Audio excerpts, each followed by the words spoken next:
Good morning, everybody. It's good to see you again this morning.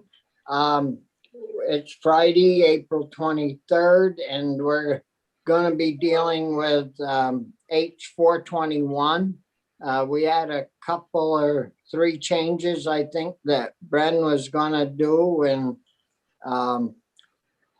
in regards to the humane officer and his training. So, Bren, would you like to get started on those changes? Sure. Would you like me to share my screen so the committee can see the amendment? Yeah, it probably would be a good idea. Okay.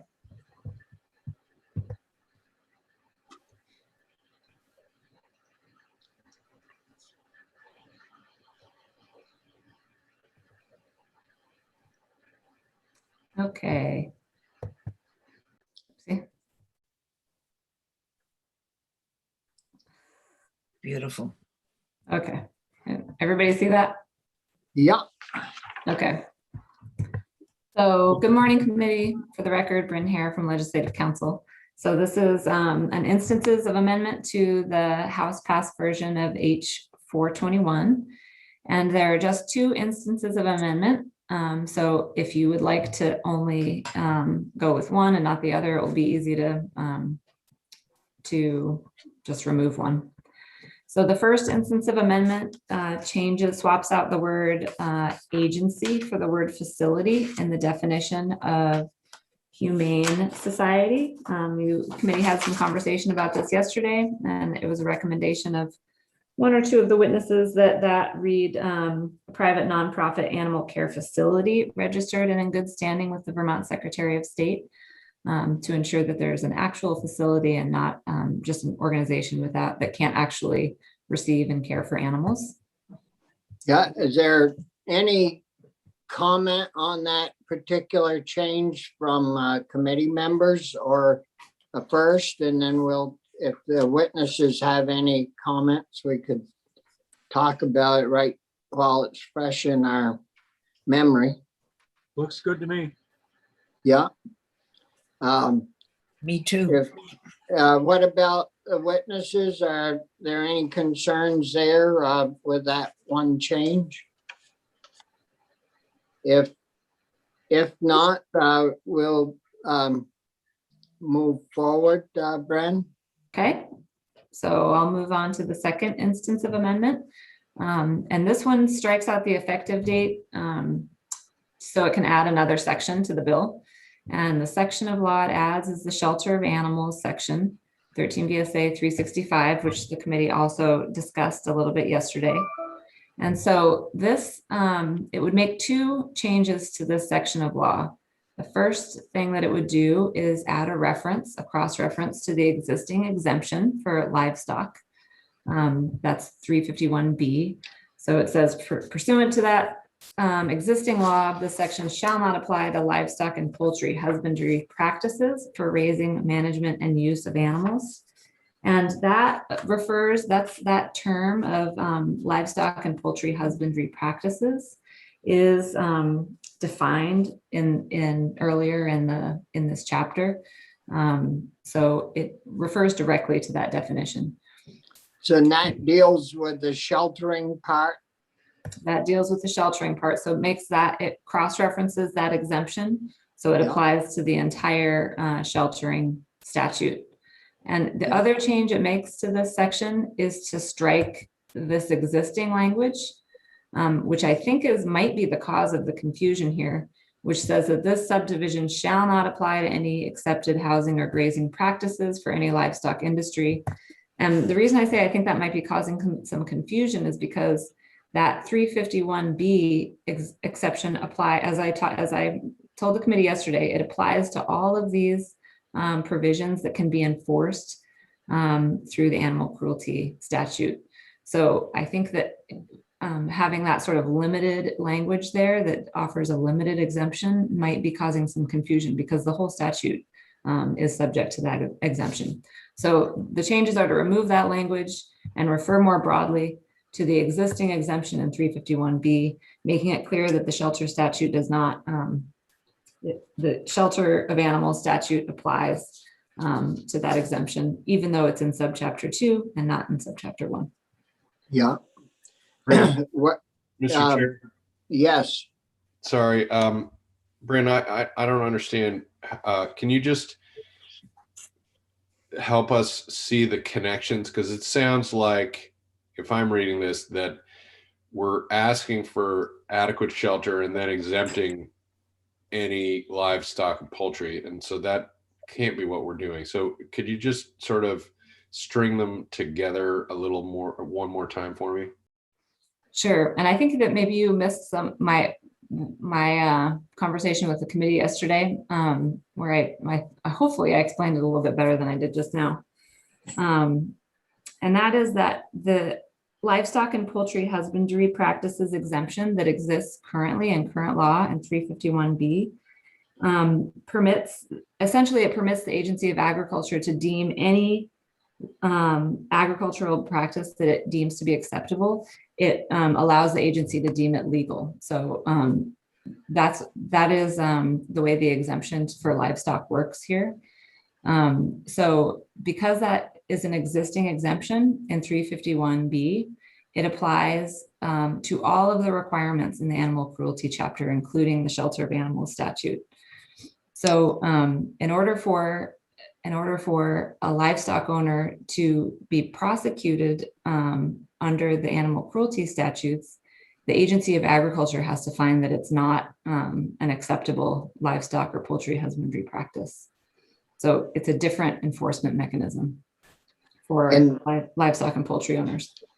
so I would expect it's, as long as they're following the accepted animal practices, they're legal at the Agency of Ag. But if they're not following the accepted ag practices, then they would be in default of the law. Right. Then they could, that's right. Then they could be subject to an enforcement action if the Agency of Agriculture finds that it deems it to be not an accepted practice. So I appreciate your work on this, Brent. Yesterday, you did testify, and I don't know that I'm going to phrase this correctly, so help me, but that legislative counsel by convention prefers not to keep sort of cross-referencing things back and forth. Does this run afoul of that desire to not cross-reference things?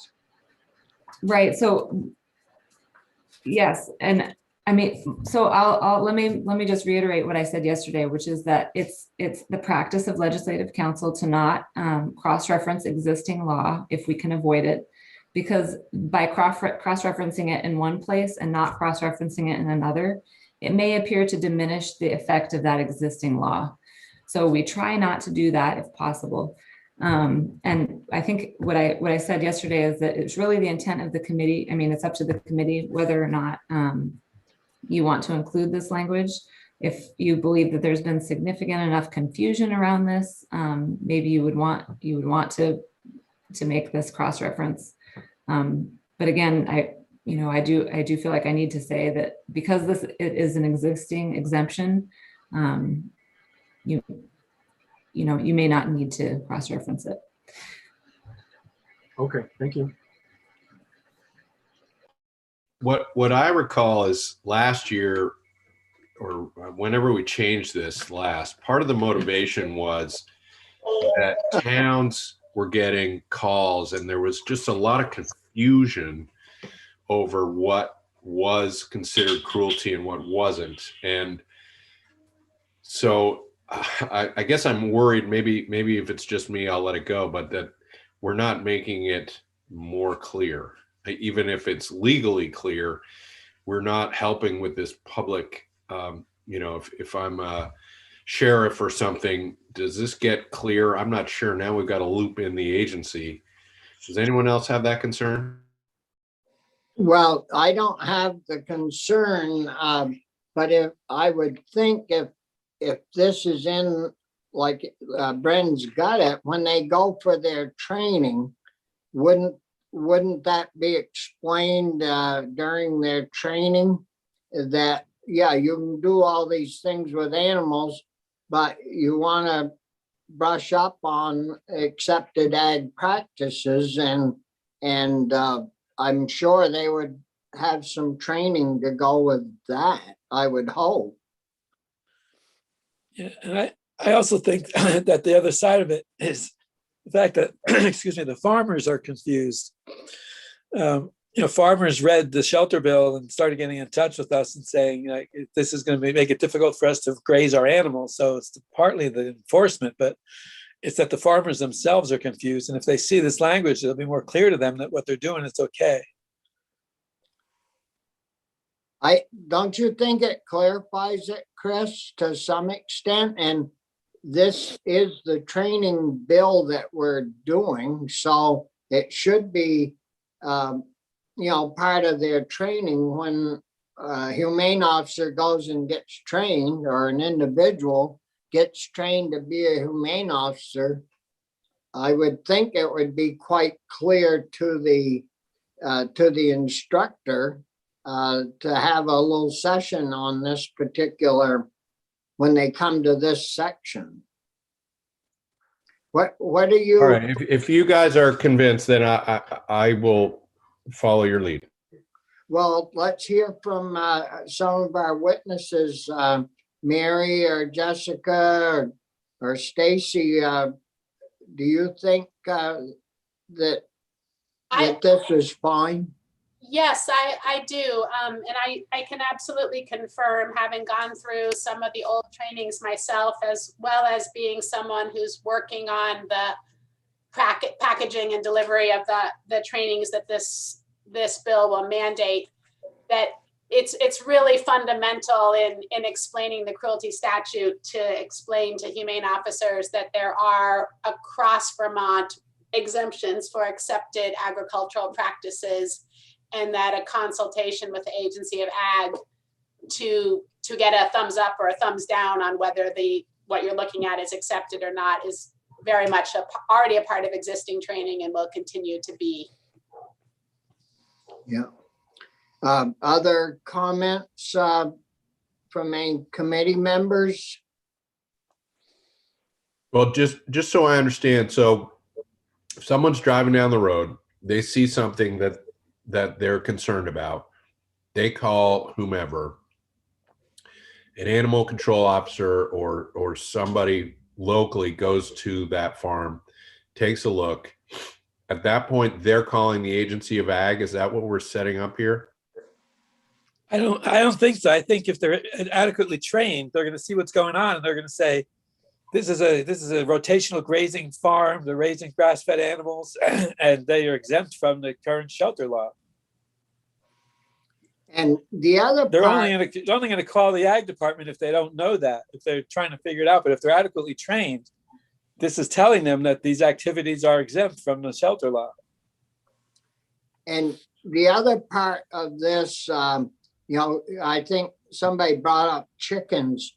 A lot of times in the winter, when, we set that food waste bill up for composting, a lot of times I would expect when they bring in a new product to mix into their composting pile, even if it's in the winter, they would allow their chickens to go out and feed off that for a period of time from the chicken coop. And if you went by a farm and saw a bunch of chickens out roaming around in a pile of something, you might say, well, boy, it's no day for that.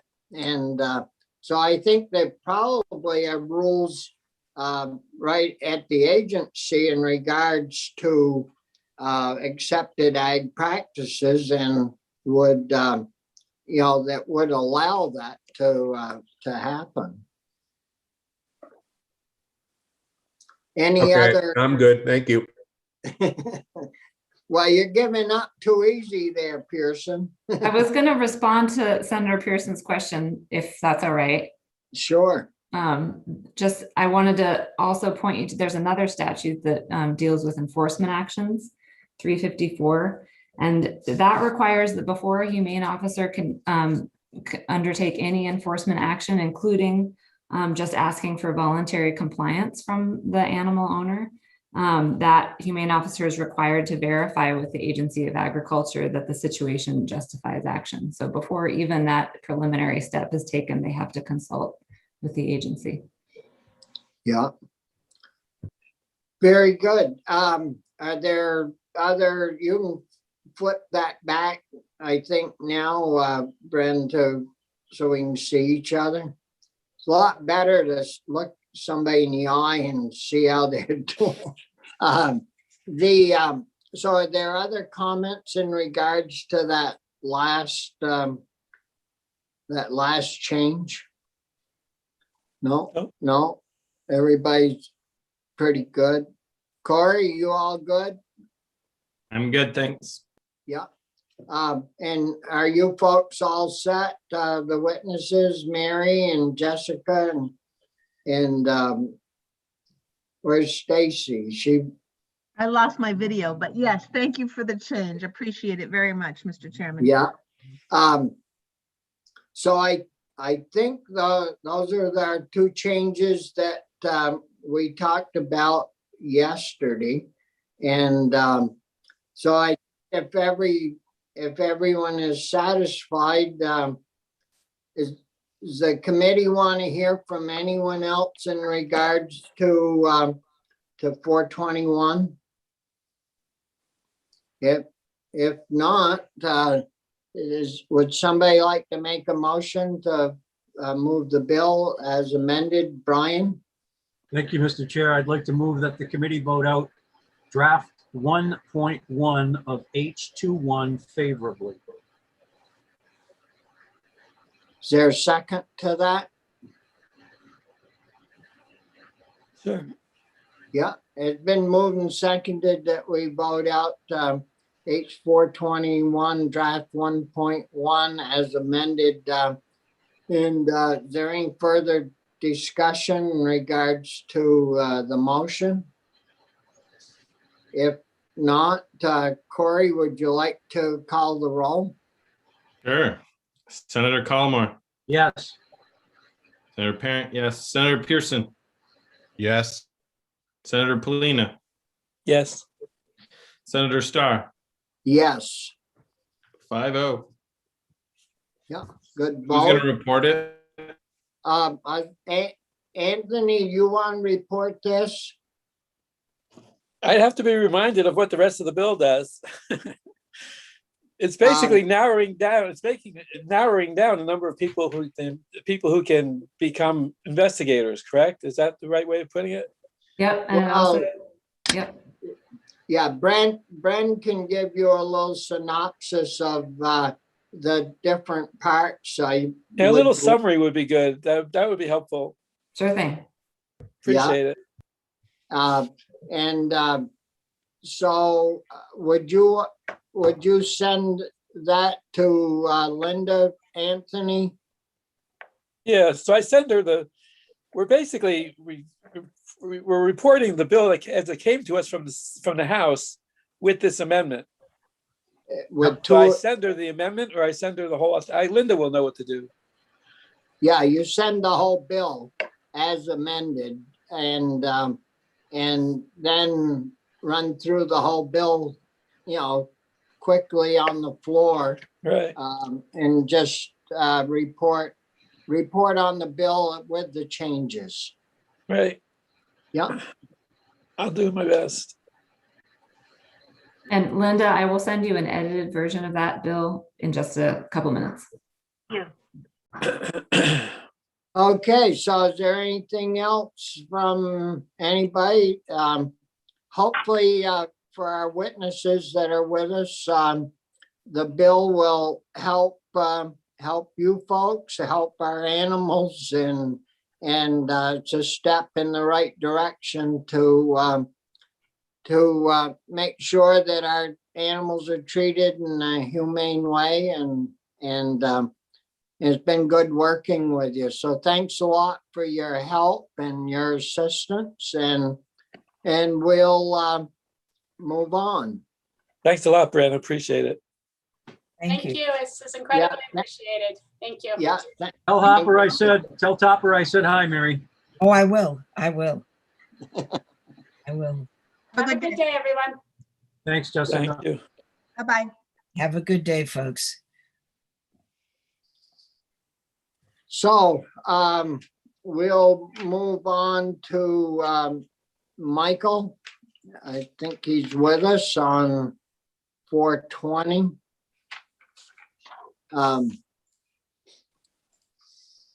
Did you send us a copy of that, Michael, or did Linda?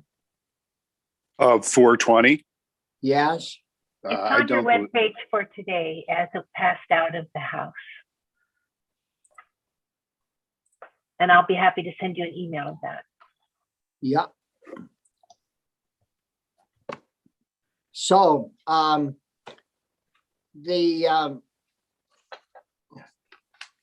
think that may be our, no, we got our miscellaneous bill.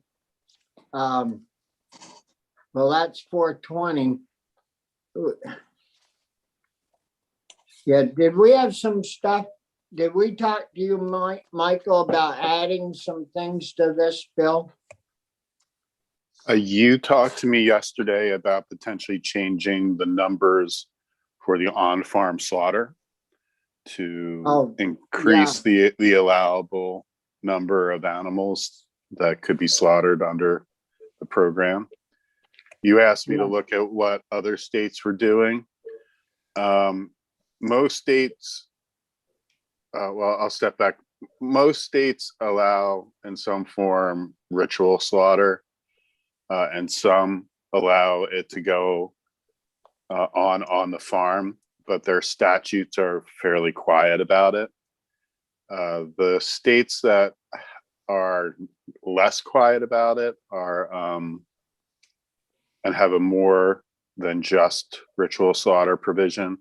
Wyoming, and what they do is they have a herd share provision that a person buys a share of the animal, and then when the farmer slaughters it, the farmer gives that person their share of the animal. So they don't have a number limit there, because if you think about it, it's the people are buying shares of the animal with the farmer.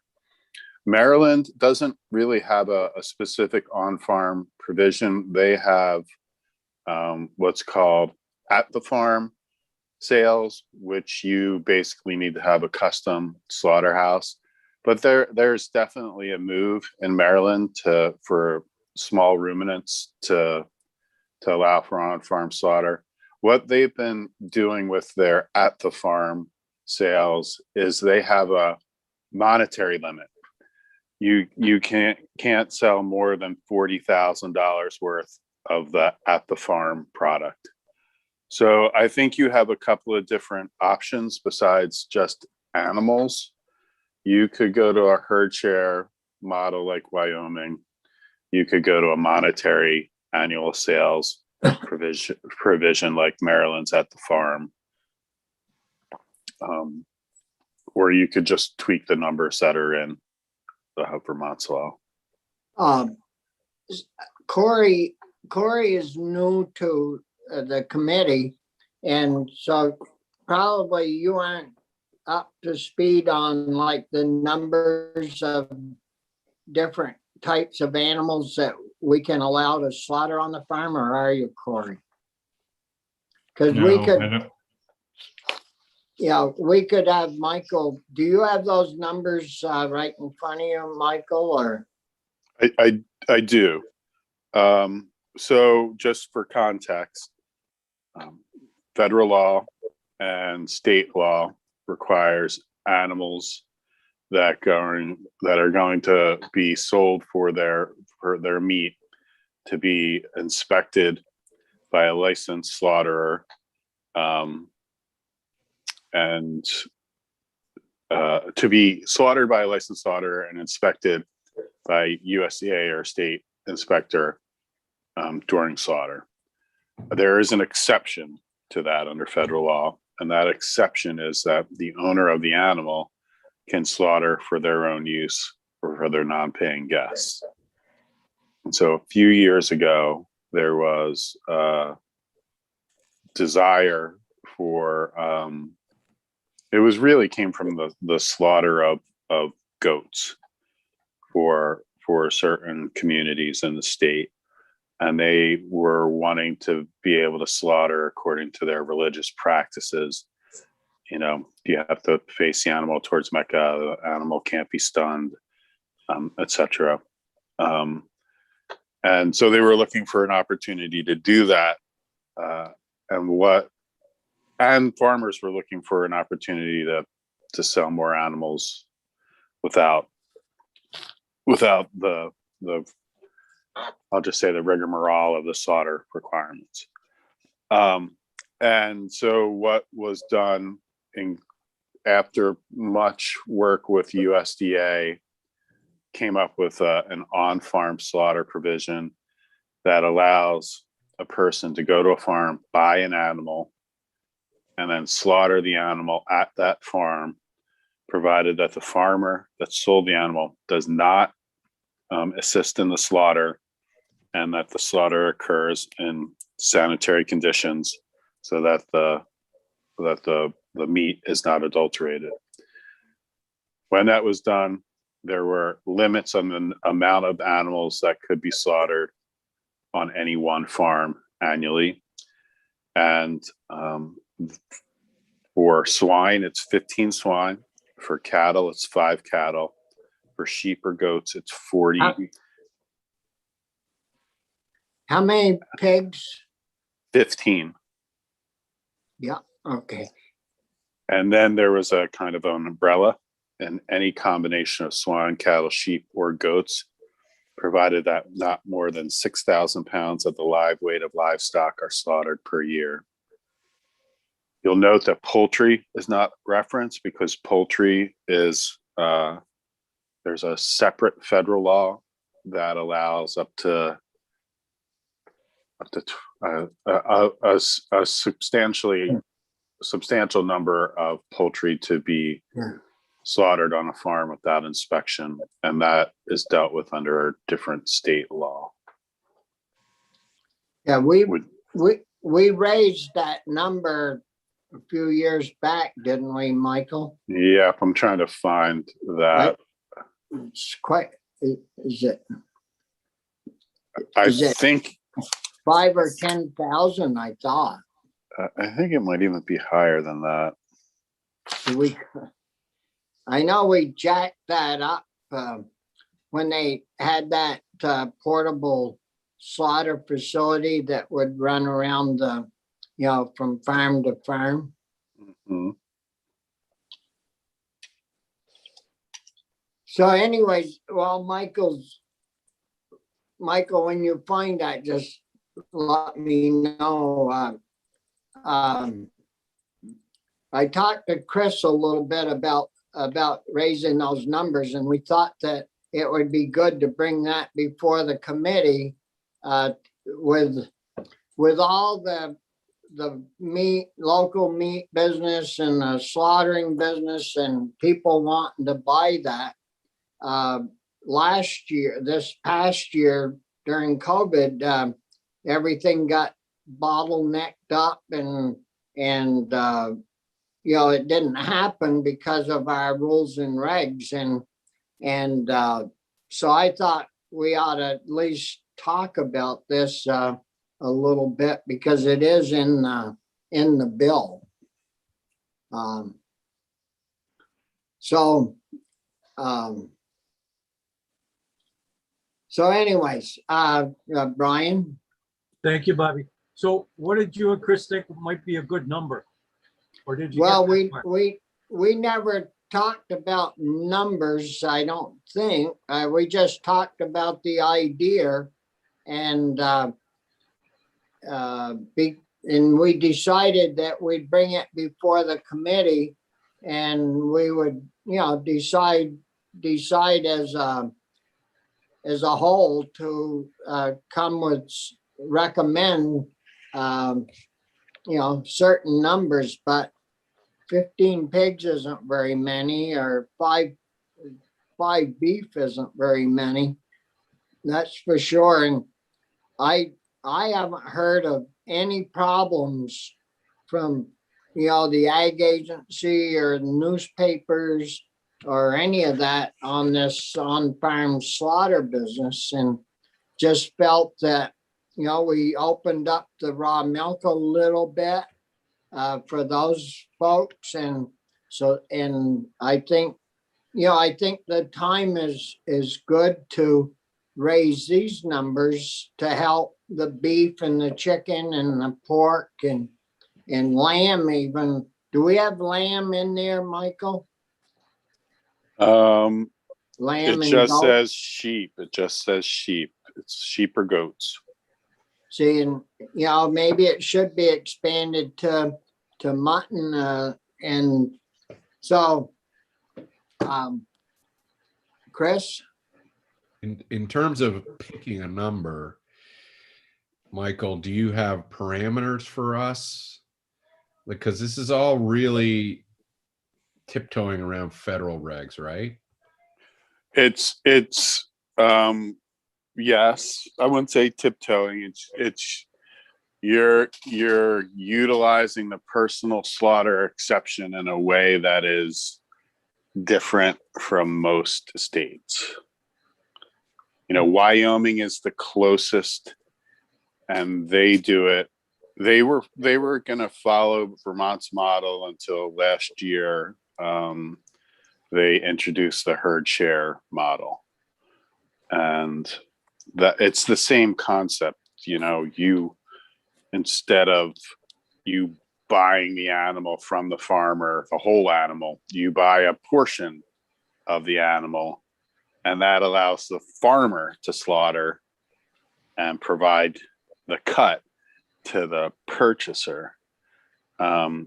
Vermont's model is you sell the whole animal, and that to me is a little bit cleaner under the personal use exception, because they have the animal.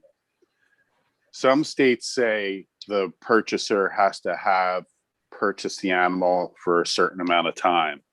Like Illinois says, yeah, you can do this, but the purchaser has had to own the animal for 30 days, right? And then you're kind of just, where are you going to put the animal in Burlington? Senator Pearson's backyard, or I don't. It's like that's what brought this bill forward.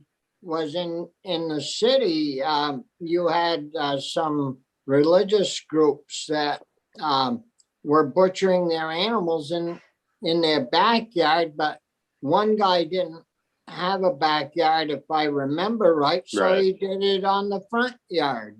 And Right. and so people were coming to us in the ag committee asking, well, this is kind of crazy. Why don't we let this take place on the farm? So let me ask my question this way. I want to make this easier for our folks. But in terms of picking a number, as Senator Collmore said, I'm not sure where to begin. So how do you advise us, Michael, on as the chair says, making it a little easier? What would make it a little easier? What would make it a lot easier? Give us some range here to shoot between. Well, the ease of it is really about the rest of the requirements, right? And that there are, it's not you just go and buy and do it. You have to be the person that's selling the animal has to submit a form. The conditions need to be sanitary. Farmer can't assist. So that's really about the ease of it. See, I think that part about the farmer not being able to assist, that's wacko, Right. I mean, but that's what gets you into the personal use exception, right? That is what takes you out of the requirement because if you are slaughtering and then selling, or selling and slaughtering, then you're supposed to be inspected, right? But if you sell the animal and just provide a space for the new owner to then slaughter, that's a personal slaughter exception. And so that's how you fit under this fits under the personal slaughter. And some of the other states that do it, that allow, say, ritual, they say the farmer can't assist also. well, that's to meet the federal law, right? Right. I mean, ritual is allowed under federal law, but it's a little bit, it's really about, you don't have to stun the animal, which is a requirement, under federal law before slaughter. The federal exception for ritual is you don't have to stun. But there are states that say, hey, we're going to allow ritual under kind of a personal use exception. We're not going to be real, overt about it. I mean, New York has the whole kosher and halal laws, but that's about the slaughterhouse being registered.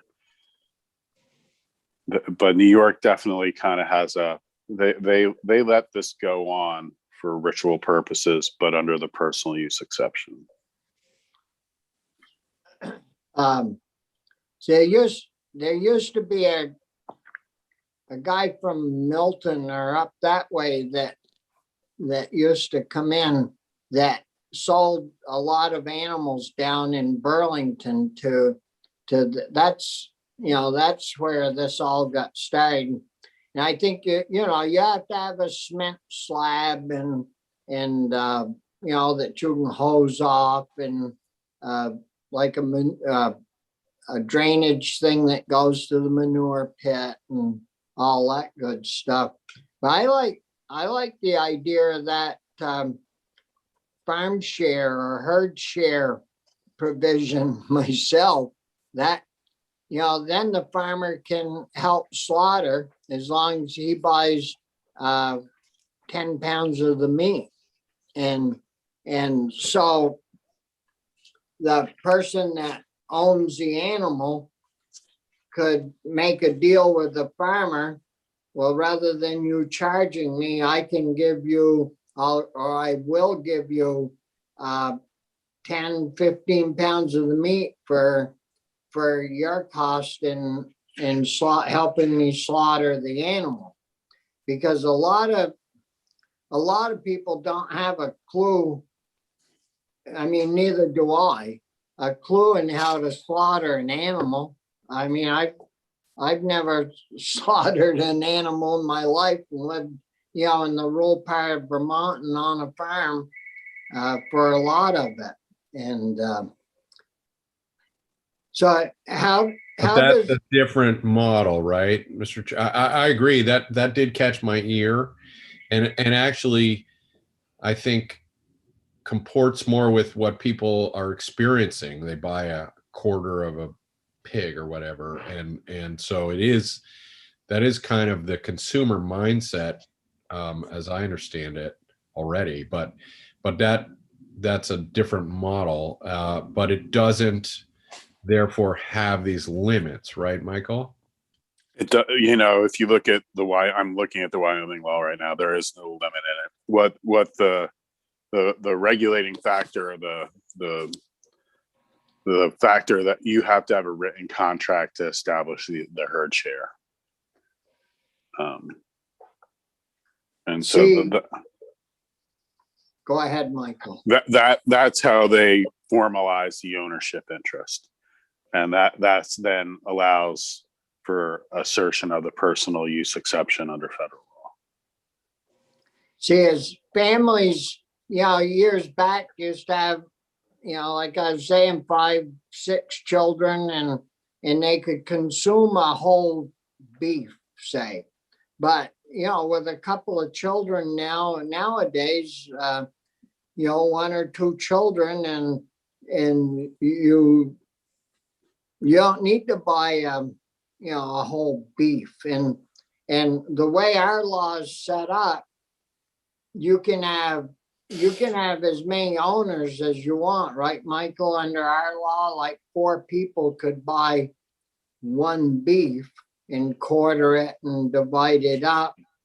But this farm share thing, can they sell portions of the beef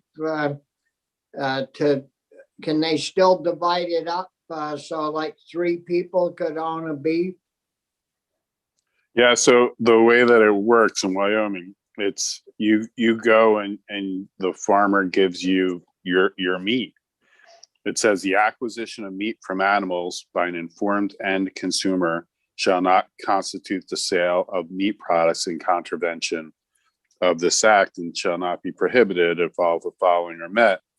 The meat is delivered pursuant to an animal share, is received from the farm where an animal or herd subject to the animal share is located, received by or on behalf of an owner of an animal share, and is obtained from the particular animal or herd subject to the animal share. And then ownership of each animal is established prior to slaughter, and the slaughter is conducted pursuant to their slaughter rules, if applicable. And so your slaughter rules are not applicable if it's the personal slaughter exception, which is. So it's almost like a meat CSA? It's like a, it's kind of, yeah, you've got a CSA in the animal. Yeah, but we're already doing that, right? Somehow. That is already being done under Vermont's on-farm slaughter. It's just not, it's not expressed in statute, right? It's being done. It's being done. Yeah, but under what law? Or is there a law for that? I Or mean, against that? it's technically allowed because they are the owners of the animal, and then it's the personal use exception. This is it's a similar this is kind of more formalized, the Wyoming model, but it's happening in Vermont. Yeah, I mean, we've had witnesses come in and, they do veggies and raw milk now. They will be able to, and meat and berries. But the key is, so when I walk up to a farm stand and I eye that good looking steak, I don't sign something that said, I used to own this before it was slaughtered, right? That's Right. Right. You've gotta be under contract. I mean, legally, I'm talking that you got to be under contract before the slaughter, and that then it's effectively my agent that's doing Right. slaughter. Exactly. Right.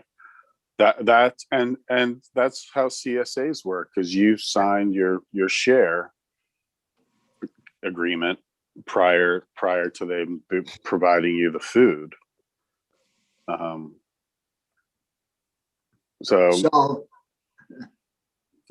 So how do we work that so that? I mean, I'm looking at farms that advertise it, So that, like, we have a lot of these little coming up. Harvey does it. Yeah. He's got a farm stand, right? Yeah, and he's got a CSA. And he only sells to the TSA people, or if I'm going by and stop in and don't have a TSA with him, but I'm going by, so I stop and see him. Geez, that's good looking product. I believe I should walk this back. He does USDA inspection. So what he's selling at his farm store has been USDA inspected. So he goes to a slaughterhouse. Yeah. has his animals done there. yeah. Yeah. Well, what do you guys think? Is it worth pursuing or? Yeah, I think so. I think so. Yeah, Corey? Yeah, especially given the current situation where we're hearing that people can't buy enough meat. Oh, yeah, last spring, it was a bummer. So what type of a setup would you be comfortable in trying to promote to allow this to happen? The farm share, I mean, I would like to have it so that these guys, the guy up in Franklin County somewhere that's doing the little milk barn sales thing. Well, if they wanted to do beef and have beef out there in the cooler next to the milk cooler and sell beef that way, I mean, I would like to see somebody like that be able to, have their animal beefed and sell it at their farm stand. Yep. And I noticed the other day, I was coming back from Burlington and in Jeffersonville, there's a little farm stand, milk stand where you can stop and buy your own milk if you want to and put your money in the kitty. Well, if that guy wanted to do some meat, and this summer, I'm sure they'll do veggies. And I don't I see believe why their they own don't- meat's a lot safer than raw milk too. Yeah. So what, Michael, Listen, you're that the warning is lawyer. on every menu in this state, Corey. So I You're wouldn't- our lawyer, Michael. What type of a system can we set up to be able to do that? Well, I think if you want to kind of formalize it, you would do what Wyoming did. Do a farm share Yeah. type deal? Mm-hmm. And you would Would leave the on-farm alone, right? And say, you can keep doing that if you want to do that. But then you'd have this other option of animal shares. Like, what do you guys think about adding a new section to our bill, or adding to the section that deals with this anyways and adding that on? Sure. We don't have to make a great big splash about it. My only question is, does it get confusing if we have these two schemes? Oh, they're practices. We'll have two practices on how to sell meat from the farm. Well, I don't think it'd be confusing because there's probably 10 or 15 people that might do this. And, it would depend on the market, I would presume.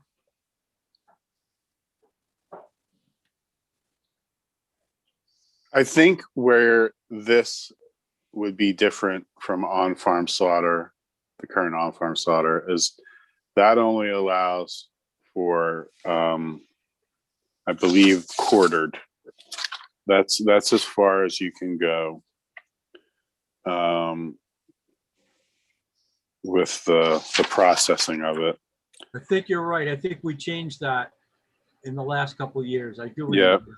Yeah, and so this allows for further processing and sale according to that share. So that's how this is different. So if you wanted to buy a 3-pound or 5-pound roast or 5 steaks, you could do that. Right, but it would have to have been subject to a contract that was entered into before the animal was slaughtered. before the animal was slaughtered or before the person could legally buy the product? It would have to be before the animal was slaughtered to fit underneath the personal use exception. Boy, I don't know how you'd work that, Tom. Well, people got to get organized. I mean, it isn't solve your drive up to the stand and buy your steak issue. It would be a little bit like the raw milk deal. They have to go visit the farm and make an agreement that, you know, they're going to look the place over and agree to buy the milk. So now they have to go and come up with some type of an agreement to purchase a certain beef animal. Yeah, the way that Wyoming does it, you don't necessarily need to pick out, you know, Daisy as the one that you're gonna slaughter. It can be one of the cattle from the herd. Oh, yeah. Well, that's why they call it herd share. Mm-hmm. Yeah. But do you have to do it ahead of time? I'm confused about, like, suppose I want to do this. Is there a farmer down the road who I know has 5 beef cattle and I can just go and, like, I have to go ahead of time and put in my order in order for it to be, you know, CSA type thing? You need to have an ownership interest in an animal or herd of animals created by a written contract between an informed end consumer and a farmer and rancher that includes a bill of sale to the consumer for an ownership interest in the animal. So the bill of sale is not for the cut of meat. The bill of sale is for the ownership interest in the animal. So a farmer could say, I've got 5 beef cattle, you know, put out a notice that he's looking for customers. He or she's looking for customers. Or I could just go appear at a farm that I know has 5 and just fill out a form right then and there. Do an ownership thing right then and there. Right. You could. I'm just trying to figure out how it would. I mean, I like the idea. I'm just trying to figure out how it would work. You can go and say, I'm going to fill out an ownership interest. But then in order to qualify for an exception from slaughter, you need to have that ownership interest prior to the animal being slaughtered. Yeah, but could it be 10 minutes prior to the animal being slaughtered? Sure, why not? I think theoretically, yes. Right. But they, you know, I think that it would be a good start in that direction. And if it works and goes well, then, you know, whoever's sitting in our seats down the road could adjust it, expand it, or you know, change it in any way to make it as the rules or the federal laws change. We can change state laws, but they have to kind of meet the federal laws. Right. So if you want to maintain equal to status, which brings a lot of benefits to Vermont's slaughter industry, they do an annual review of the laws to determine if they are equal to or better than the USDA laws. Yeah. Well, would you guys like to have Michael put something together for a farm share type program and come back to us eventually next week sometime and look it over as how it would blend in with what we're talking about? Yes. Yep. Yeah. And what about the other numbers on the on our regular facilities, our regular on-farm slaughter? It wouldn't seem out of whack to how many years has this been running, Michael? Oh, 8 I or 10? think, yes. Hold on a second. Since 2013. So 8 years. And have you heard about any problems, Michael? I personally have not. No, I haven't heard of any. Have any of you heard of any? Nope. No, So why couldn't we raise that by, 15%? By what? To maybe Yeah. get it up to, You froze up for just a second, Mr. Chair. pardon? You froze up when you were telling us what percentage it Well, should. well, if you went from 15 pigs to 20, that's a third. So I don't know if that's too much, but it's a good round number, and you'd be able to keep track of it rather than 17 and a half or something like that. Say 20 pigs and 8 beef or 7 cows. I think, is it cows or beef, Michael? Says cattle. Cattle. So, in the poundage, 6,000 pounds is what we did the last time. Is we figured out the average pig weighed 110 pounds and multiplied that out, and the cows by 600 or 700 or 800, and that's how we came up with that gross poundage. Any suggestions? I think what you said was okay. I mean, I was going to propose just doubling it, but that might be going too far. Going from 5 to 10 cattle and 15 to 30 swine. So I think going to 8 cattle and 20 swine, and maybe, I don't know about the sheep, basically like 45. Well, the sheep isn't even listed. Yeah, it says sheep goats. Oh, It it says does 40, sheep 40. and Yeah. 40 sheep goats. 40. Yeah. So we could,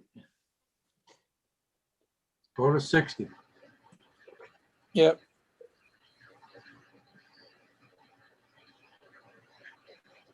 Especially since they have trouble finding slaughterhouses for them. Yeah, exactly. And processing. Right. well, the small animals, they have a heck of a time finding a place to get them in. Hopefully what we've done earlier, that'll alleviate some of that problem, but so the sheep and goats, we'd go to 60. Is that what you said, It was just a suggestion. I could go either way. Yeah, sure. Chris? Well, just a question for Michael back on the CSA or the herd share idea. Is there anything that would prevent a business from getting a share? I'm thinking of our local restaurants, who probably many of them would love to serve local meat, but logistically that's challenging. And I, sorry to deviate, but it just occurred to me.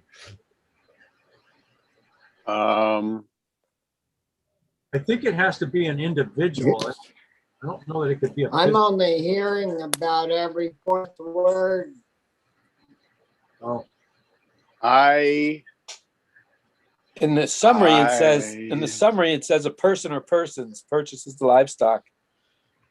so the personal use exception is you get to slaughter for yourself and your non-paying guests, right?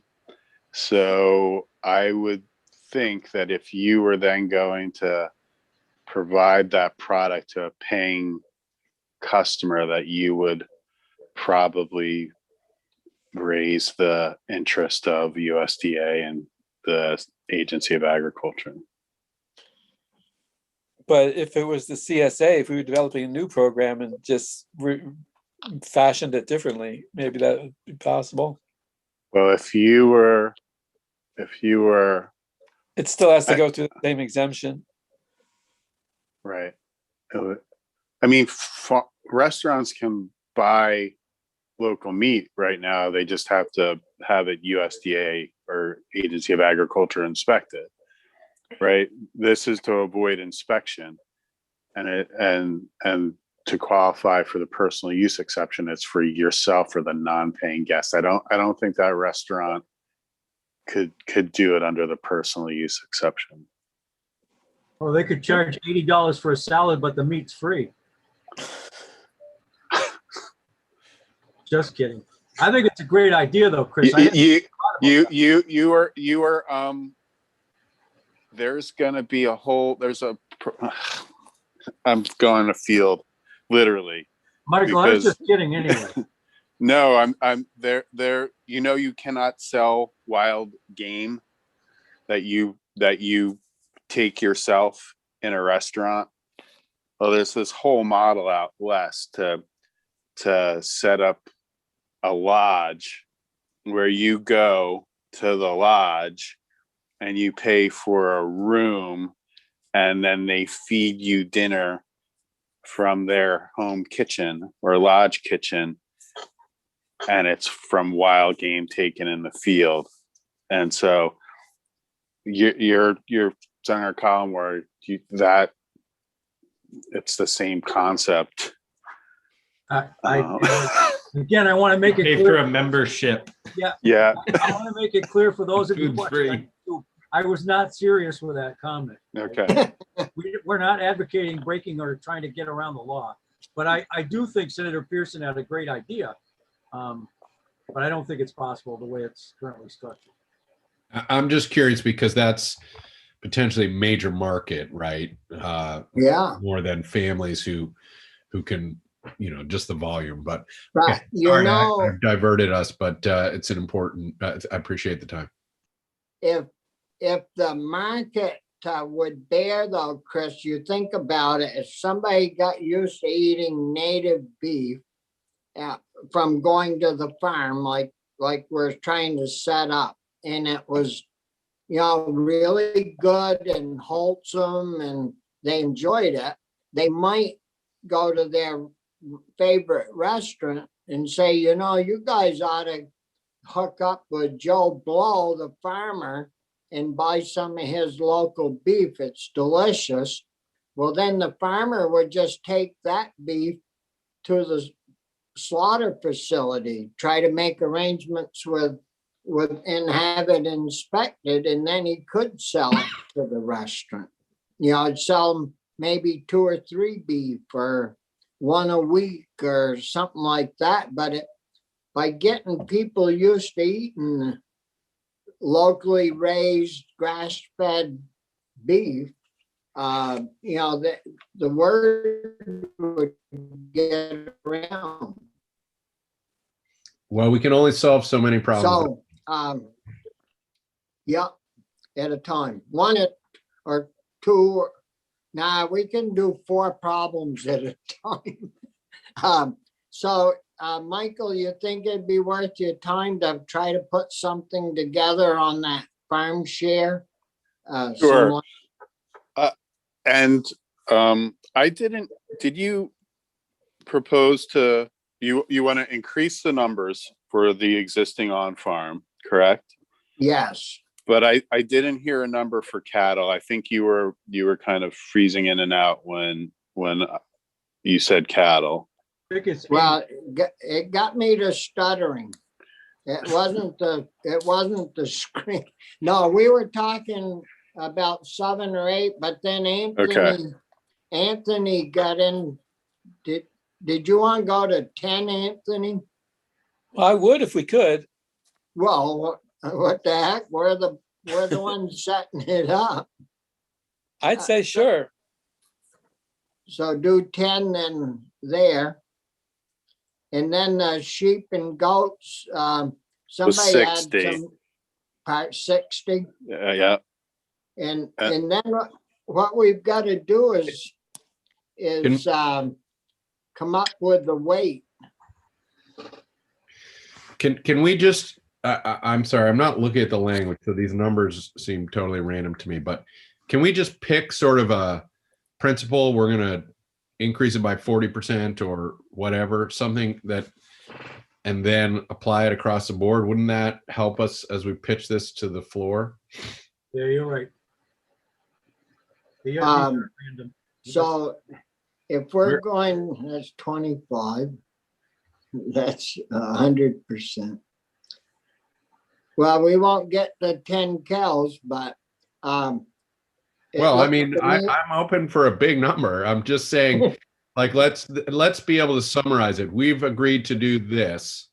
And so that means X cows and X pigs and Well, yeah, the number, when you get up toward 100% increase, that to anybody, whether it's one and you want to move to two, but you tell them 100% increase, they're going to think, well, those guys are crazy going with that big a leap. You want to try 50%? why don't we talk about doubling? That seems a little less intense than 100%. Well, Is it in 420 or this is just something we're adding entirely? It's not in 420. but Yeah. they That's talk about, right at the beginning, they talk about something about the personal Repeat- slaughter and, Repealing the sunset on it. yeah. So, But I mean, it's all germane to the issue. So you want to double them? Sure. I mean, you think people are gonna get up on the Senate floor and argue against doubling? I mean, I don't see why anybody would make that argument, Well, that's easy don't- too. right? I don't think they would. I mean, I I figured just if, think we should do it across the board. And I agree. Look, we have a slaughter facility problem. We have a drive for local food, and we have this particular problem with small ruminants. And we're not requiring them to double, we're just giving them the option of doubling it, yeah, Yeah. up to double. what do you think, guys? You want to go for it? Let's go for it. Okay, Works for me. double everything, Michael. Okay, Not sound good. 100%, just double it. Yep. Yeah, I'm don't do sorry. 100%. 100% would be No. too much. Let's just Yeah. double it. But double it and we'll be okay. Okay. I will double it, and then I will come up with the animal share language as well. Let's hope the Yeah, other well- 25 senators are watching. Well, it's not a bad strategy because, who knows where we'll No. land after we negotiate with our counterparts. Michael, Uh, could you remind us, there must have been some logic behind the initial quantities we put in there. Were we, I mean, did we just pick those out of thin air or? I wouldn't say they were picked out of thin air. It was in the Senate Ag Committee, and it was not a short process. It took No, it a was long strong time, opposition. and there was a lot of debate about it. Yeah, we Somebody had, suggested they just double it. we had a heck of a time getting this through, I'll tell you, guys. I can't remember who was on the committee, but it was a bummer. That wasn't when Shirakin and I and Campbell, was doing the committee work, because John Campbell was running all around, and Zuckerman was in there, and he was running for lieutenant governor, and I think there was like two of us left in the room. Yeah, and I think that's when we had only one senator in Franklin County. Yeah. No, I- it was, I do think it was around that time. Yeah, because I know Senator Degree was on both ag and transportation, so he could only go to one committee at a time. yeah, that's why we only had Michael and I were in there alone. And Michael, we were lucky, Michael O'Grady, we made him the third member of the committee so we could vote bills out. No, I'm just kidding. It was you, Senator Starr, Senator Zuckerman, Senator French, Eldred French. He was on there for like a couple of months. Senator McAllister and Senator Sorokin. Yeah. No, it was fun. I don't remember Senator French. He was not on the committee for very long, and he got moved somewhere.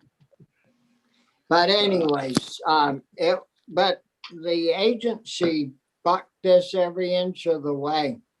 You know, it was hard sledding. Not out on the floor.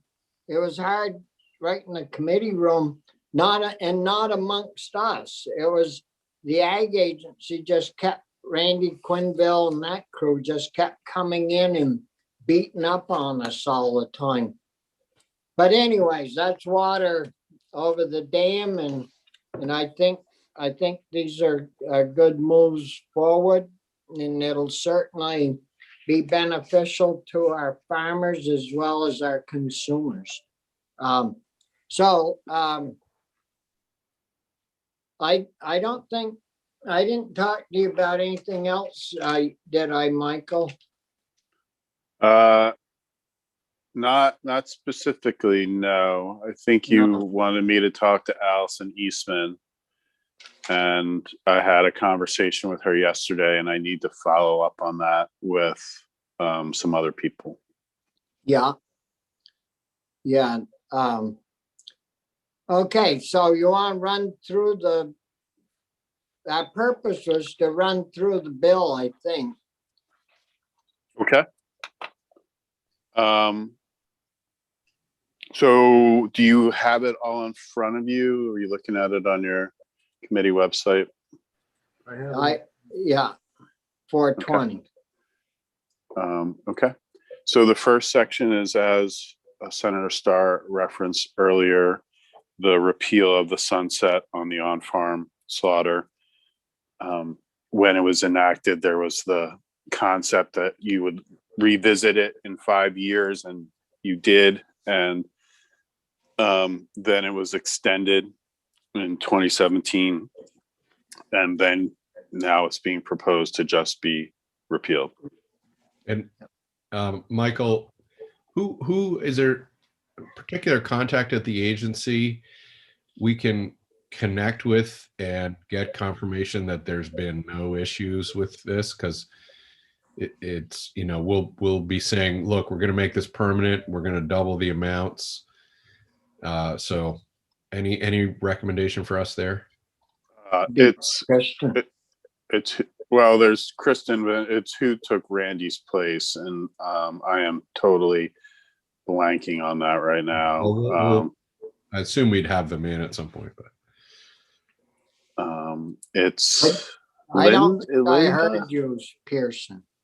well, I I assume don't think I heard you. okay. We've looked into it and we're comfortable. Thank you. Oh, yeah. Yeah, you guys want to get into a fight, we'll get them in. No, we'll have to have them in.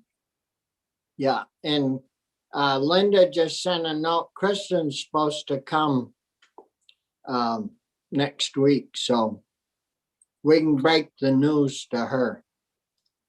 But we got to find out what she wants first. And then we'll say, well, I don't know. I'm not quite sure about that. What do you think about such and such? Okay, let's roll it. Okay. So the second section relates to the definition of livestock dealers. The agency has been, first they want to clarify the definition. That means it's a person who's buying livestock on commission or their own account. and that it can include online sales. And then they want to clarify what a livestock dealer is not. It's not a person who engages in farming and who raises, feeds, or manages livestock as part of their farming operation. But then they are experiencing a little bit of a circumvention dynamic. Some people are buying and then holding the animal for a couple of days and then selling and then saying that they don't need a livestock dealer license because they are just selling their own animals. And so that is dealt with in section 3 of the bill, where there's a circumvention provision added to their enforcement authority that says the secretary may require a person to obtain a license as a livestock dealer when the secretary in his or her discretion determines that a person is buying, selling, or transporting livestock or taking other action intended to circumvent the requirements of this section. So that kind of language is it's not very common, but it's found in statute elsewhere. Probably the most prominent example of circumvention authority is in Act 250, people trying to develop incrementally. And it's the same concept, to give the agency some discretion to require a license. Yep. That leads you to section 4. This is the veterinarian loan repayment program. I think you all know that the state has a program to incent veterinarians to locate in Vermont by having a fund that provides grants to those vets to repay their educational loans. There's also a federal program that does the same thing. What the agency wants to do is make the state program more consistent with the federal program and renaming it the Food Animal Veterinarian Program, which would be consistent with the feds, and defining what a food animal is. Yeah. And then giving the secretary some discretion on page 5 of the bill to determine who is significantly dedicated to treating food animals in the state. So you don't have people apply and don't actually provide the services for the food animals that this program is intended to basically incent. See, this section, we set that up to, maybe 8 or 10 years ago when Franklin County, Orleans County, down in, I believe, Orange, some of these Orange and Addison, maybe, we weren't getting any vet. They're all going in, they come up to UVM, these people from out of state. They go through UVM's ag school. So then that opens the door to a couple of 3 universities to go to vet school. And then they were going into small animals. Nobody was going into large animals. And so the rural parts of Vermont where dairy and horses were and weren't getting any vets. And I don't know what the clientele is at this point in time. Do you know, Michael, if the House Committee had people in from the Vet Association to substantiate this change and what the numbers are? I don't know if they had people in from the Veterinarian Association. I think they had the agency in to talk about the need to revise the program to be a little bit more, give the agency more discretion on determining who's significantly dedicated to treating food animals. I know they did that, but I don't know if they had anyone from the Veterinarian Association come in. Because what they do over there, is they steal an inch at a time. You know, they'll change that little word, food veterinarian, and then in a few years, they'll come in and say, well, we don't really need that word food in there. And then pretty soon the vet's over there taking up office space in the, yeah, I don't know. We're gonna need to have people in chat with them about this change. Okay. Yeah, So the next section is in the Weights and Measures Authority of the agency. As I think you all know, they inspect commercial weighing devices. This is amending the definition of a commercial weighing device to be specific about what it does not include. It does not include a device within a plant or business used to determine the weight, measure, or count of any commodity. It does not include a pharmacy device, and it does not include a postal service scale. So the big one to talk about is the device within a plant or business. The agency traditionally, historically, has regulated those weighing devices when the business is providing a good directly to a consumer over that weighing device. And so their inspection and enforcement is about consumer protection. When the business is using a scale within its business and it's not directly interacting with the consumer, the agency has never regulated that, and they want to be clear in statute that they don't regulate it. So for instance, say you're a farmer and you pack spinach for delivery to a grocery store and sale at a grocery store. So the container that you pack the spinach in, you might use a weight at your packing house to weigh how much spinach is going in, so it's consistent with the label. The agency doesn't want to regulate that. They don't regulate that because that doesn't go directly to the consumer. It goes to the retailer, and then the retailer sells it to the consumer. That product is still regulated for its label, because if it was mislabeled or misweighed, that would be consumer fraud. And that would be regulated under a different provision of law. So they want to regulate those weighing devices that are directly used to provide a good consumer product from the business to the consumer. And that's the big change, big clarification that's made in Section 5. yeah, but I'm wondering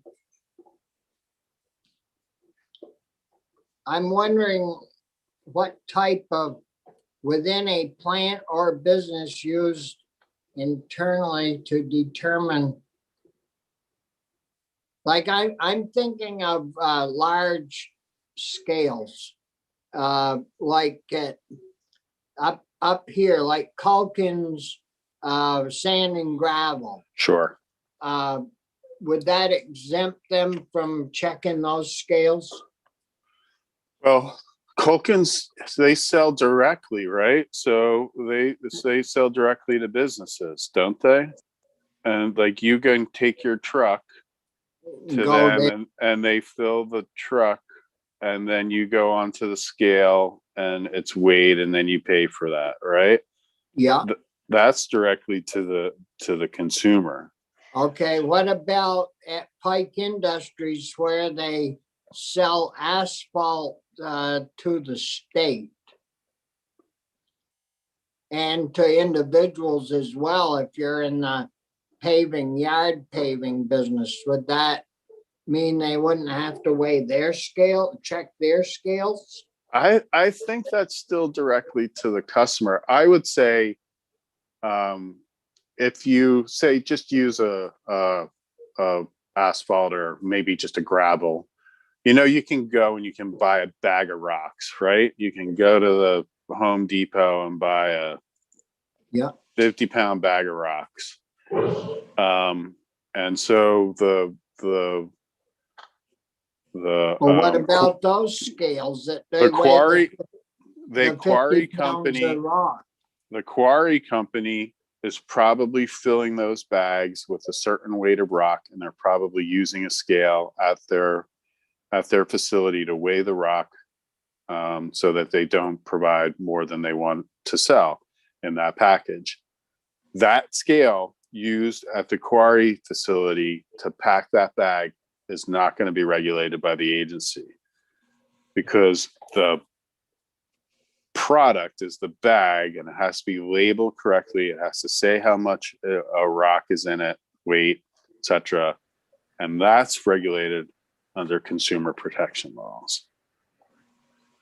So help me out. So, So the what bag it- leaves the quarry and is sold to Home Depot. Is it weighed again before the consumer buys it, or is the Home Depot responsible for the correct weight being displayed? I No, don't so now you're into the UCC, because the Uniform Commercial Code, right? And the sale of goods in commerce. And that sale from the quarry company, like a pallet of 100 25-pound bags of rock, right? So there's a bill of sale for that. The UCC terms and conditions would apply to that. But if the quarry manufacturer wasn't providing the goods as represented in the bill of sale or contract, then there's remedies under the UCC and under the terms of the bill of sale or contract. That's a whole other field of law that's been. They're just teams of lawyers that just do that. Okay. What happens, Michael, if I, as the consumer, buy a bag of rocks from Home Depot, and I as I'm picking it up, I'm thinking, geez, this doesn't feel like 25 pounds. So I get it home and I somehow weigh it, and it's 23 pounds. What do I do now? Do I go back to Home Depot and say, hey, you owe me either more rock or my money, or do I have to go all the way back to the plant? So you have the ability to go. I would recommend that you go to the retailer and say, hey, this is short weight, and they most likely are going to refund you or give you a replacement. And then it's up to Home Depot to say, hey, you're providing us a product that's short weight. Okay.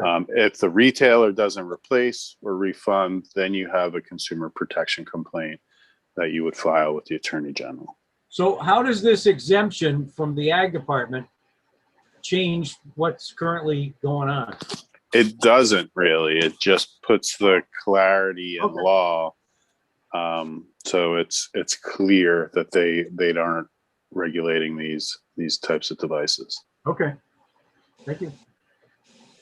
All right, should I move on?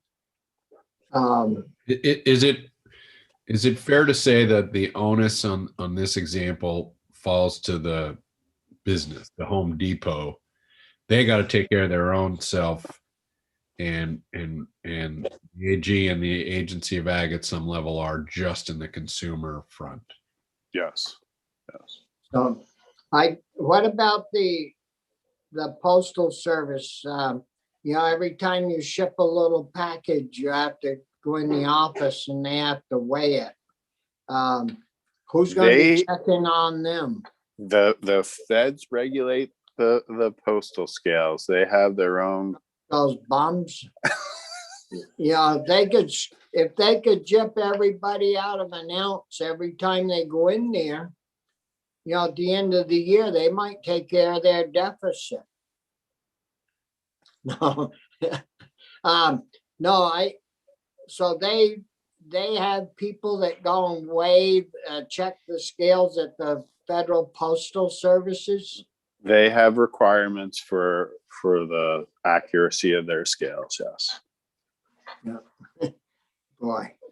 Okay. All right. Moving on into section 6. This is the Ecosystem Services and Soil Health Working Group. And this is just to extend the time for their existence. The agency is really encouraged, and I'm optimistic about the work product that's going to come out of the ecosystems working group, but they do need some more time for them Yeah. to finalize their work. We don't, I'm wondering if this language should be in another bill, in case something happens to this miscellaneous bill, because we've already appropriated the money and that's gone. We certainly wouldn't want to lose the working group. But we only have one other bill, I think. Chris? Well, that was going to be my question. You didn't extend the deadline when you got the funding in, what was that, 315?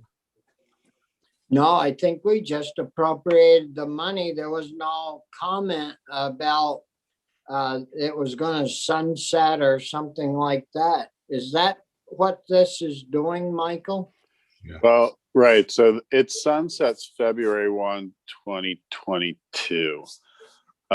So, I mean, you appropriated money in fiscal year 2022. So they would have, even if this didn't pass, they would have time to spend some of that money.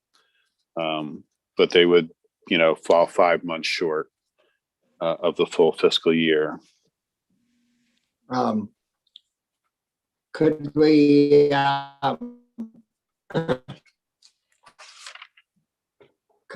throw that into 421, or because we only got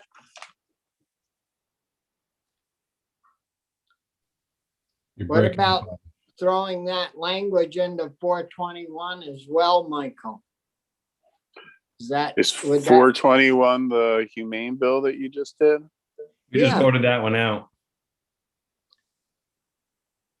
Oh shit. We have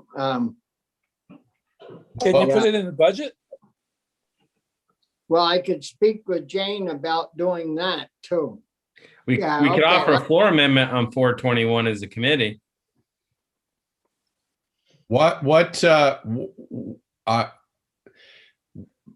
wouldn't we believe that the House will be excited about this? Are you thinking about the slaughter, the on-farm slaughter will be a little tricky maybe? Well, it could get hung up anywheres, nobody's really knocking our door down about getting it out. We should be fine. I'll talk to Jane a little bit about the language and see if we might be able to, because we already did the money and I didn't realize it was getting done in February. Of course, we could do a bill in January too. Well, Yeah. and between the five of us, we should just keep this on our radar. We can tuck it in somewhere. Yeah, before the end of session. yeah. Okay, All right, moving on to section 7. Can I just, before we leave this section, Michael, you said the agency is very encouraged. Any guess that they'll include it in their budget if they're so encouraged? Or will they keep coming to us to have to fund it? yeah. Go look in the mirror if you want to know where the money's coming from. I am not very informed on how they put their budget together. You just level fund and smile and don't raise any ruckus about it. Yeah, well, we'll keep an eye on it. Yeah, Okay. okay, Mike. Yeah, On page 7 in section 7, I think those of you that have been on the committee for a while remember that custom applicators of manure are required to be certified by the state. Custom applicators are persons who are engaged in applying manure to land and who charge or collect consideration for the service. Currently, the law says a custom applicator of manure or nutrients, and the agency is asking to change the language to say manure or agricultural waste, because applicators do apply things besides manure or nutrients. They want to be they think the term agricultural waste is a more appropriate term. The problem is that the definition of agricultural waste is broader than those things that are allowed to be applied. And consequently, there was some consternation in the House about for example, the definition of agricultural waste includes waste oils. And so there was concern that, and heavy metals and things like that. And there was concern in the House that this would somehow allow a custom applicator to apply waste oils and heavy metals. And that's not the case. A custom applicator still needs to be applying according to a nutrient management plan. Nutrient management plans only allow for certain things to be land applied. So the agency thinks this is a more appropriate term. The term is a little bit broader than what's allowed to be actually applied by a custom applicator, but this is what they've requested. How, Chris, You go ahead. I don't need to jump. how could oils like engine oil, that's what I'm thinking of, how could that be considered an agricultural waste or a nutrient? It's the term agricultural waste is in the agricultural water quality chapter. And so the things that those requirements are about managing waste so that it doesn't go into water, right? So it doesn't go into surface waters. So it makes sense that waste oils are there. And it's not just your tractor oil. It might be oil from processing of a crop or something like that. Like hemp oil. And so it makes sense to have waste oil listed under agricultural waste in that chapter. Yeah. And so that's the term that the agency wants to use, because they think it includes those things that are allowed to be land applied, but it's actually broader than those things that are allowed to be land applied. So it's a little bit of you have to understand what they're trying to do and the full scheme and structure of land application. Like last year, I think we had a discussion in regards to what went on over in Maine about spreading the waste from sewage treatment plants that spoiled land and all that. And we want to make sure that is banned and not allowed. Will this take care of that? That is not agricultural waste. That is septage. And that septage is regulated, that land application of that septage is regulated by ANR under the solid waste management rules. And so that land application, they have to have a permit. They have to be land applying according to a nutrient management plan. They have to be they have to do rotational cycles. There's talk about them testing the septage before a land application, although that's not a requirement as of yet, I don't think. So that's a separate provision of law regulated as solid waste and not agricultural waste. Is there any way we could add language that would, I mean, I almost have to the point where we ought to ban that from even being allowed. I mean, we have some pretty darn good soils in Vermont, and we're trying to make them better. I'd hate to get into a situation where allowing something like that to transpire ruins, like over there in Maine, ruins a whole farm. I don't know if, It's a very complicated, it's a complicated issue because there's a significant portion of the state that is served by on-site wastewater treatment systems, right? And the product of those has to be either landfilled or taken to a wastewater treatment facility or land applied according to the solid waste management rules. And so if you take away one of those three options, you're putting pressure on the other two options, or you're going to wind up sending the stuff out of state. And so it's a quandary. It's a quandary. what about letting the state spread it on their own land? If they want to ruin something, ruin their own land. Why let privates ruin theirs? That's you can have that. Michael, you don't get speechless very often. You can have that discussion with Mike Snyder. He's the one that regulates most state land.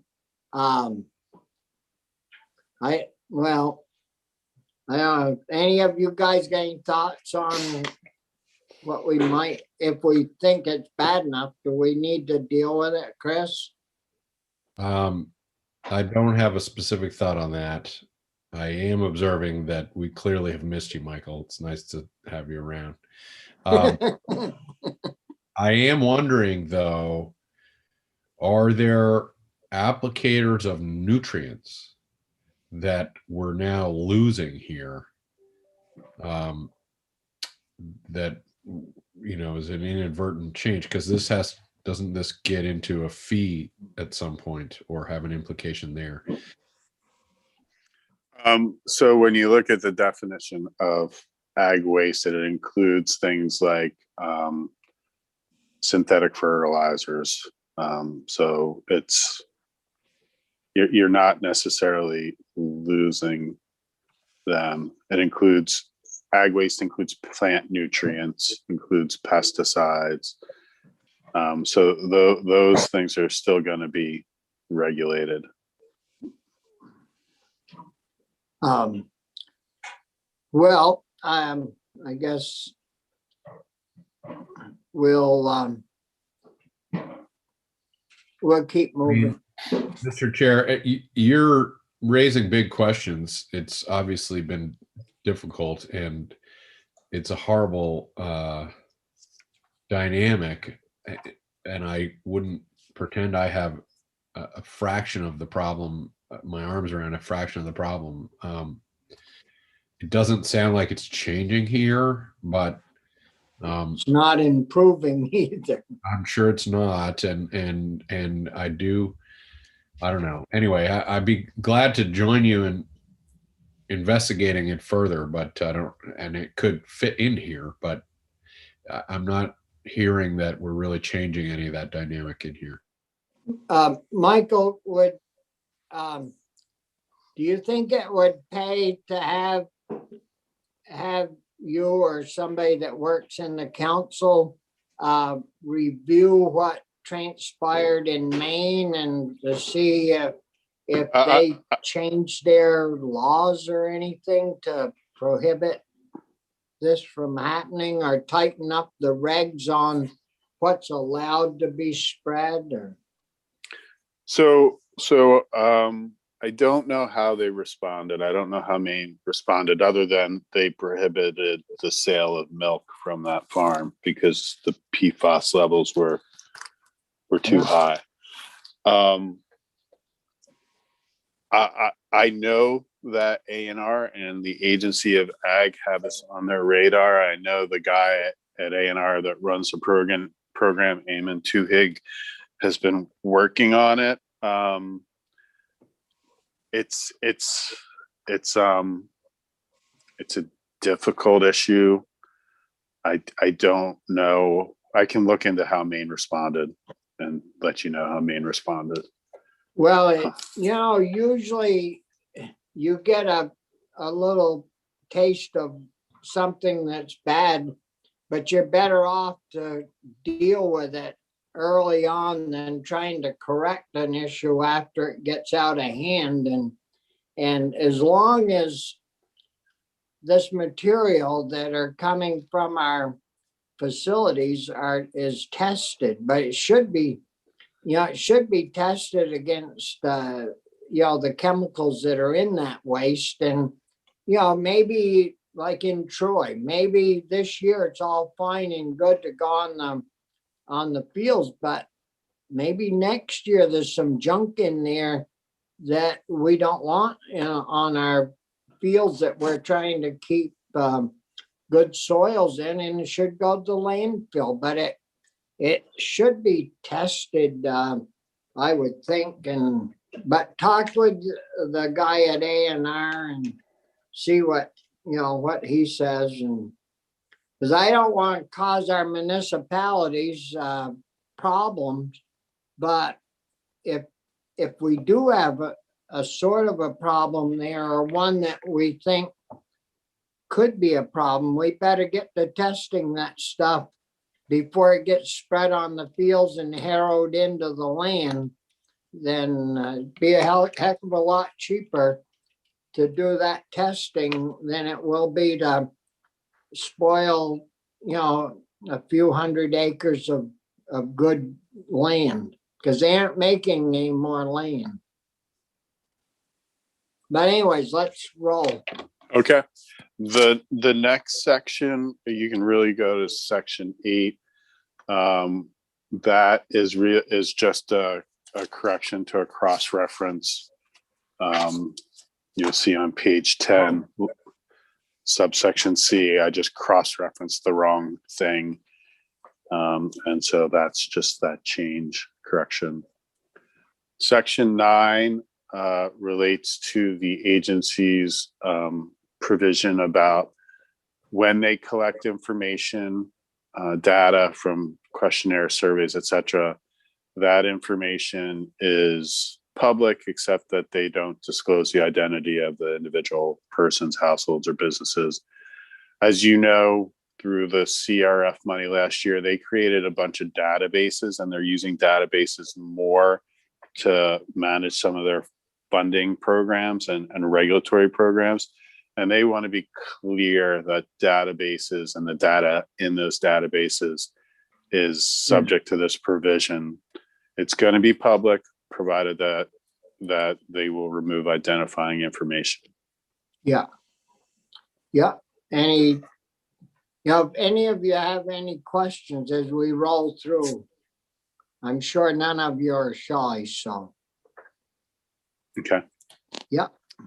Section 10 relates to the hemp program, seems to be your annual hemp amendment.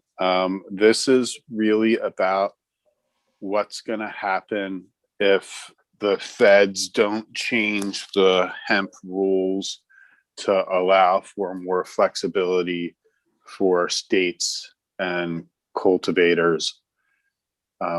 As you will remember, in 2014, the USDA, the Congress actually authorized states running pilot programs to grow and sell hemp.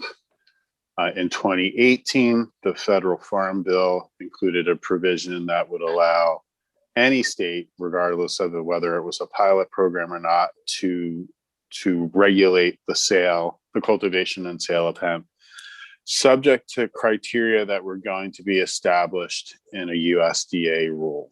The USDA rule was issued, and there are provisions in it that will be difficult for cultivators to meet and may be difficult for state regulators to meet as well, such as inspection and enforcement requirements.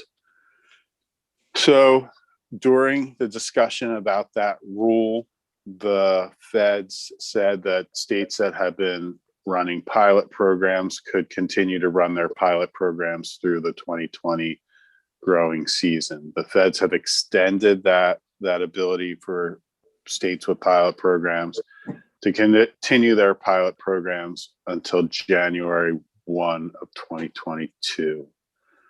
So that's what this language does. It recognizes in the state statutes that regulate hemp that the state will be operating under the 2014 pilot program until January 1, 2022.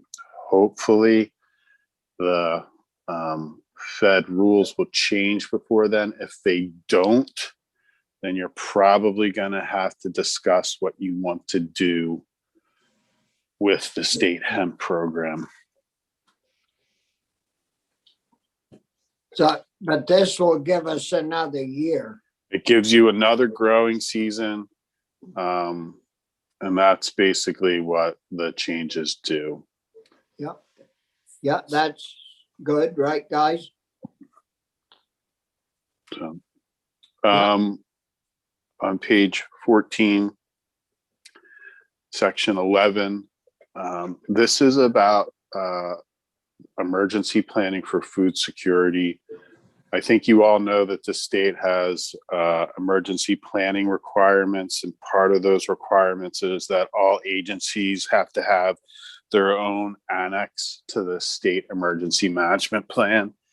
And this section would direct the Agency of Agriculture to propose amendments to its annex to ensure that the food supply in Vermont is sufficient to withstand disruptions to global or national food supply chains. And in doing that, they will, where feasible, rely on local production and distribution of food supply.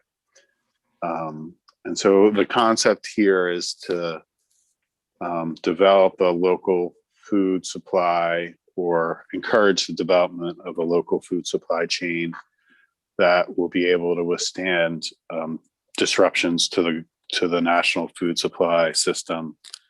And I think you know where this is coming from.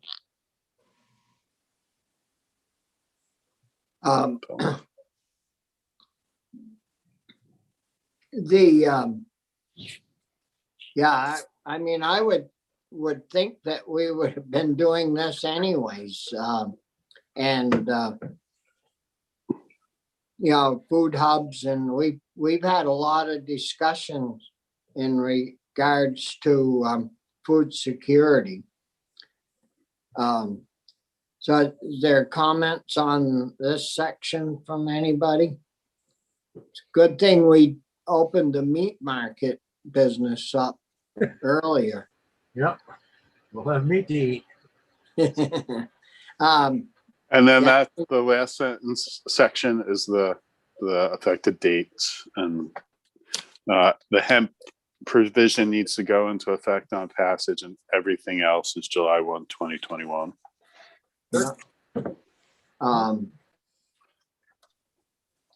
Yeah, was there anything in any of those sections that should take place before before July 1? Did anybody caught? I didn't really think about that much. Probably should have been. Yeah, that, the hemp business, we were just talking, the other day about plastic waste on farms, how I think was somebody in regards to blending that in with ground up hemp and other agricultural waste and making products from it. And so that would be bad if the feds don't look at that. Are there any questions that or issues that we need to have Michael doing further study on? We've got a couple for him to look at. What we had earlier, no. No. No. Well, I think Michael, we haven't planned out next week yet, but, and I haven't asked you if you know what your schedule is yet, but, when you have time to get some of those changes made, we'll be glad to, schedule you in, to try to move forward and get rid of this bill. Oh, Chris, did you want to talk about your project? This is the miscellaneous bill. Well, right. I did wonder what other fun things we could find to put in here, but what did you have in mind? Well, I didn't have it in mind. I just had you in mind. There's got to be something interesting we could do that would be meaningful for the summer. But we should all chew on it.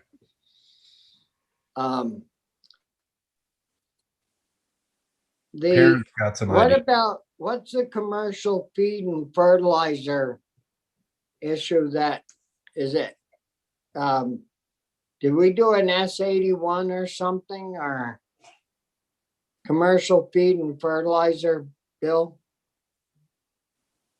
You just did S102, which has, That's, that's the chicken and poultry, but it also includes the regulation of those additional ag inputs.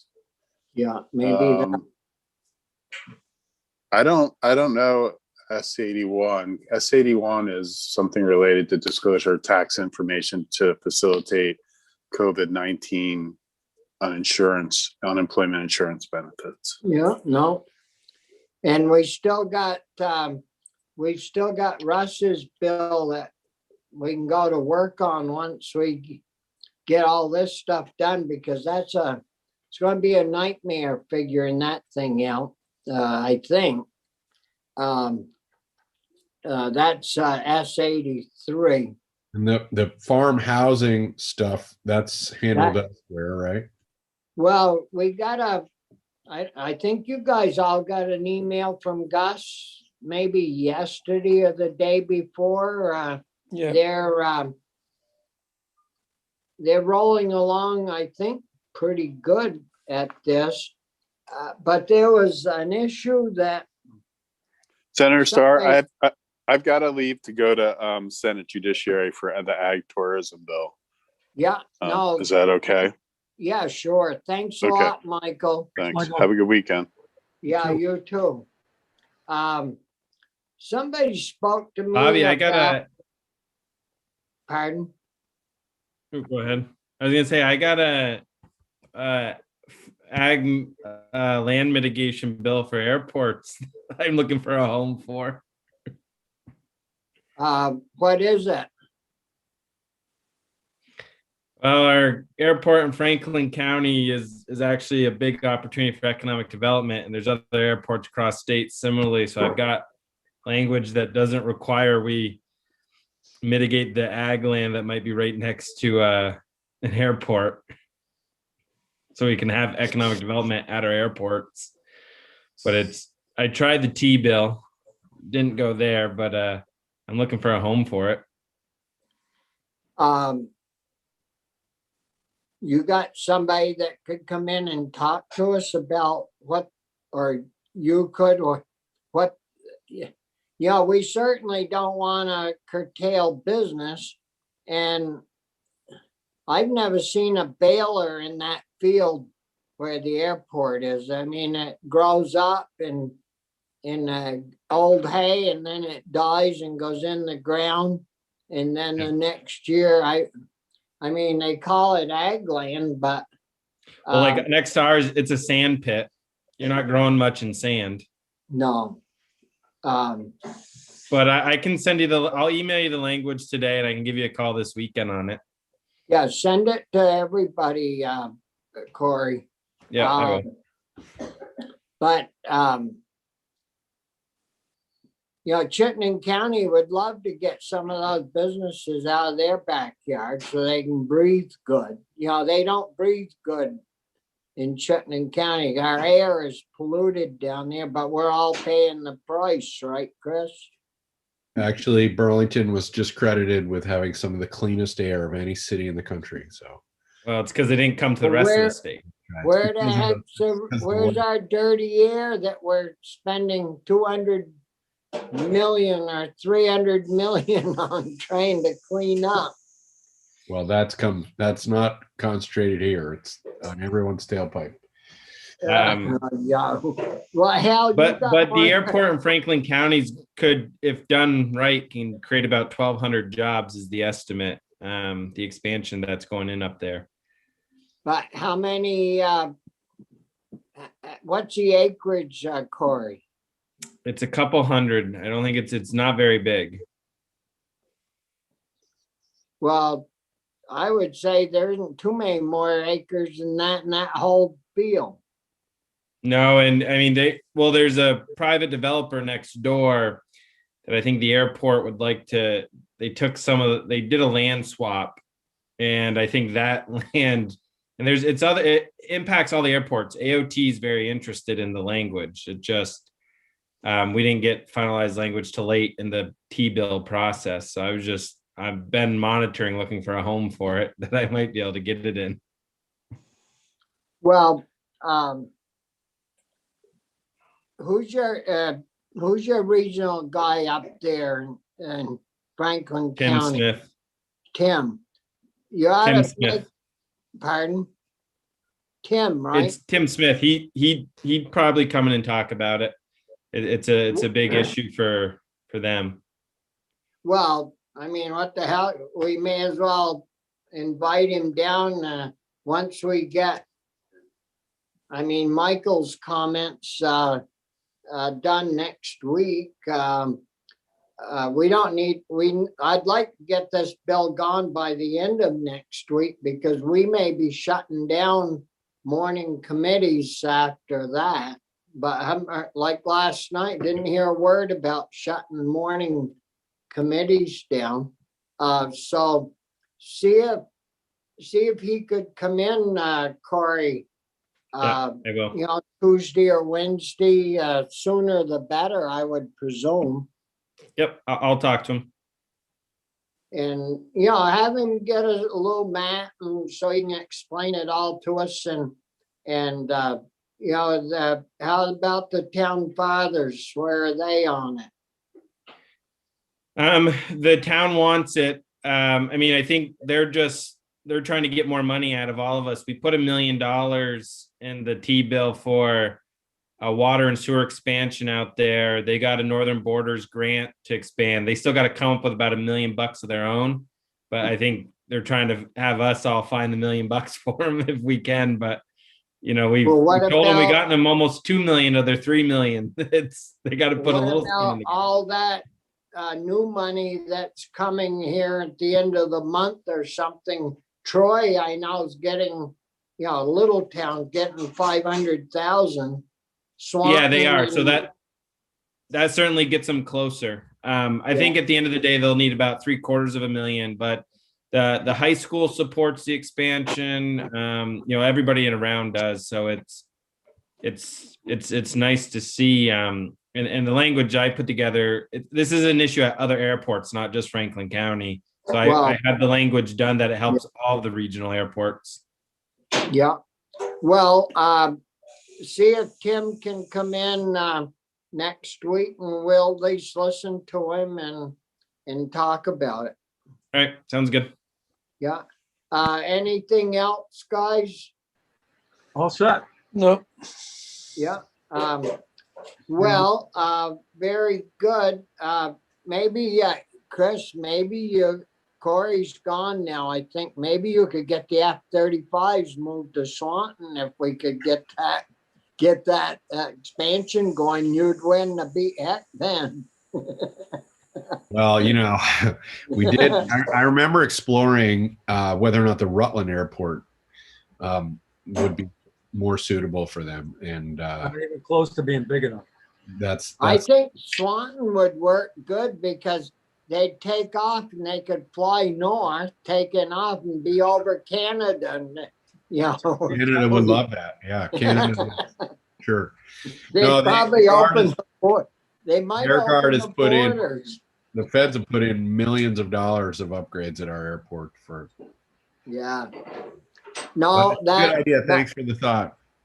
But when we're on Zoom and Jenny's on there and those suckers take off, I mean, you can really hear it. No, Oh, that's, It's Not no good. joke, and it's interesting. Like my neighbors, I live at the bottom of a hill. My neighbors at the top of the hill. It stops everything there. But where I'm at, it's like a loud commercial flight. It's really wild how Yeah. some are deeply- no, anyway, anything else that any of you want to bring up? not today. We're all set. We'll call it a day and, we'll see you on the floor and at 1 o'clock and No, 11:30. 11:30. Don't be late. no, don't be late. Tim,